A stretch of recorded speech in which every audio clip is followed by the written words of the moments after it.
ঘূর্ণিঝড় রেমালের প্রভাবে ভারী বৃষ্টিপাতে মুন্সিগঞ্জের বিস্তীর্ণ জমি প্লাবিত হয়েছে। এতে কৃষকের সবজি ক্ষেত তলিয়ে গেছে। সবজির জমিতে এখন পানি থই থই করছে। ওই সমস্ত জমির অপরিপক্ক সবজি তুলে বাজারে বিক্রি করতে শুরু করেছেন কৃষকরা। এতে সবজির দাম অর্ধেকে নেমে এসেছে।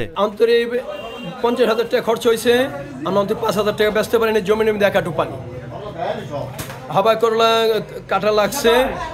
এই করলা গাছ মনে করেন গা এখন যদি করার ওই দুটা যায় গাছ আমাদের বাতিল। পানি হওয়ার কারণে অর্ধেক দাম হয়ে গেছে, এক সপ্তাহ পরে মাল পাওয়া যাবে না। 1 লক্ষ টাকার রূপে চালানি বেচইনি।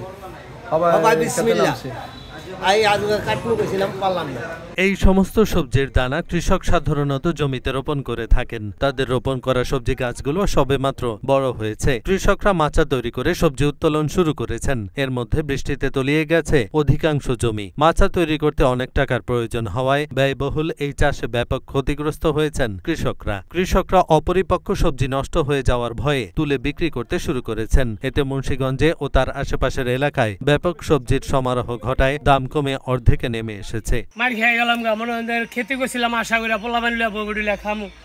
পানি যেমন পানি হেমন তুফান একেবারে সব জাংলা মাংলা হালাই দিছে। একটু খেতে করছি, চালি খেতি শেষ, পিনাশ হয়ে লাগা। মানে আমরা গরিব মানুষ, আল্লাহ আল্লাহ করতেছি।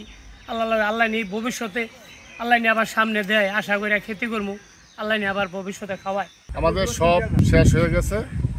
আমার চালান পড়ছে 30,000 টাকা, আমি বিক্রি করছি 5,000 টাকা।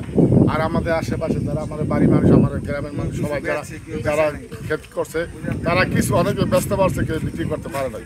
তারা সর্বস্ব হারায় ফেলাইছে। এখন আলুতে মার খাইছে, এখন এই যে আপনার শাকসবজিতে মার খেয়ে গেল। এখন কৃষক শেষ। মোটামুটি খরচ আছে 30,000 টাকার মতো। 30,000 টাকার মতো খরচ আছে। এর মধ্যে বেচা কিনি হয়েছে মাত্র 55 কেজি, 1100 টাকার মতো বিক্রি পাইছি। আর এখন মোটামুটি যদি জায়গা যায় তাহলে আশা করি কিছু পাইতে পারবো।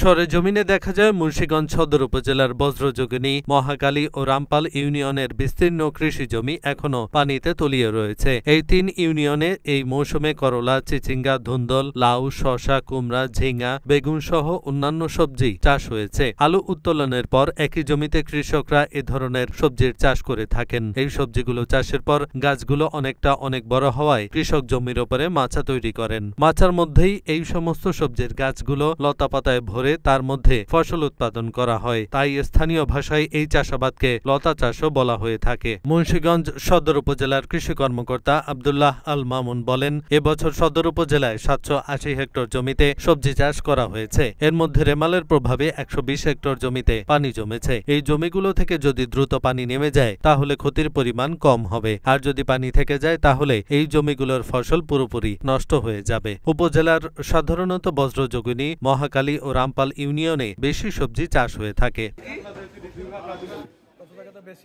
এহসানুল হক, ঢাকা পোস্ট।